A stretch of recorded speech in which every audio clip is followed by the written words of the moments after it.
Guys welcome back to my another video. Guys मैं भी प्रयागराज में हूँ और यहाँ की शोभा देखने लायक है। तो पिछली वीडियो आपने देखा होगा। इस वीडियो में हम लोग कुंभ के खगोलीय और वैज्ञानिक महत्व को समझेंगे। कुंभ मेला केवल एक धार्मिक और आध्यात्मिक आयोजन नहीं है, बल्कि इसका गहरा संबंध खगोलीय घटनाओं और वैज्ञानिक प्रभावों से भी है। यह आयोजन विशेष ग्रह नक्षत्रों की स्थिति में होता है, जिससे इसका ज्योतिषीय और वैज्ञानिक महत्व और भी बढ़ जाता है। कुंभ मेले का आयोजन तब होता है जब बृहस्पति, सूर्य और चंद्रमा विशेष राशियों और नक्षत्रों में स्थित होते हैं। प्रत्येक स्थान पर कुंभ का आयोजन अलग अलग ग्रहों की स्थितियों पर निर्भर करता है। जैसे स्थान अगर हरिद्वार हो तो बृहस्पति की स्थिति कुंभ राशि में हो और सूर्य की स्थिति मेष राशि में हो तो हरिद्वार में कुंभ लगता है। प्रयागराज में कुंभ जब लगता है तो बृहस्पति की स्थिति मेष राशि में हो और सूर्य की स्थिति मकर राशि में हो। और उज्जैन में कुंभ तब लगता है जब बृहस्पति की स्थिति सिंह राशि में हो और सूर्य की स्थिति मेष राशि में हो।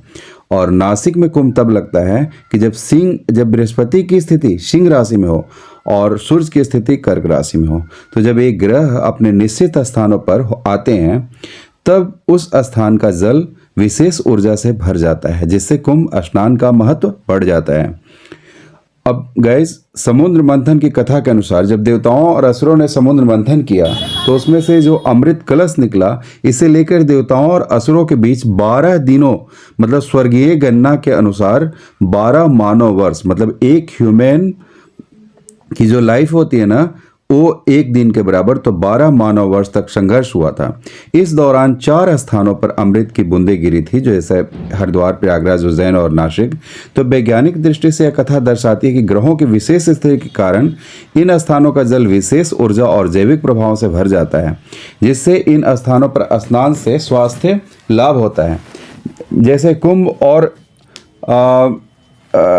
वैज्ञानिक प्रभाव जैसा होता है कि पृथ्वी का चुंबकीय क्षेत्र और ग्रहों का प्रभाव होता है कि जब बृहस्पति, सूर्य और चंद्रमा विशेष स्थानों पर होते हैं, जैसा मैंने ऊपर बताया आपको, तो पृथ्वी के चुंबकीय क्षेत्र पर इनका प्रभाव पड़ता है। वैज्ञानिक मानते हैं कि इस समय गंगा, क्षिप्रा और गोदावरी के जल में इलेक्ट्रोमैग्नेटिक ऊर्जा बढ़ जाती है, जिससे इसका स्नान स्वास्थ्य के लिए लाभदायक होता है।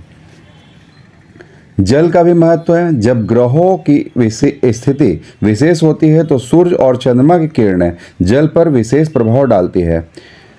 वैज्ञानिक शोधों से पता चला है कि सूर्य की परावैंगनी यूवी किरणें इस दौरान जल के रोगाणुओं को नष्ट कर देती है, जिससे जल की गुणवत्ता बढ़ जाती है। कुंभ के समय जल में प्राकृतिक औषधीय गुण बढ़ जाते हैं, जो इसे एक दिव्य औषधि बना देते हैं।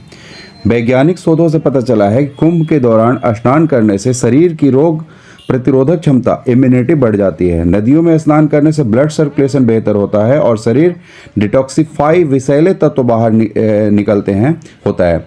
तो स्नान के दौरान ध्यान और मंत्रोच्चारण से मानसिक शांति और सकारात्मक ऊर्जा मिलती है, जिससे डिप्रेशन और तनाव कम होता है।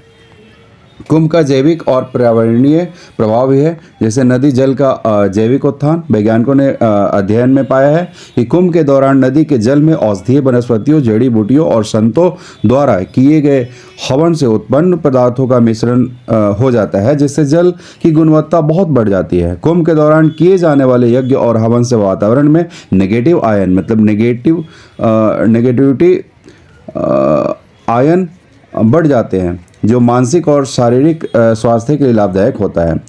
कुंभ में समूह चेतना और जैविक प्रभाव भी होता है दोस्तों। जैसे कुंभ में एक ही समय में लाखों लोग एक साथ ध्यान, मंत्र जप और साधना करते हैं। वैज्ञानिकों के अनुसार जब बड़ी संख्या में लोग सकारात्मक ऊर्जा के साथ ध्यान और प्रार्थना करते हैं तो यह समूह चेतना, कलेक्टिव कॉन्शियसनेस को प्रभावित करता है।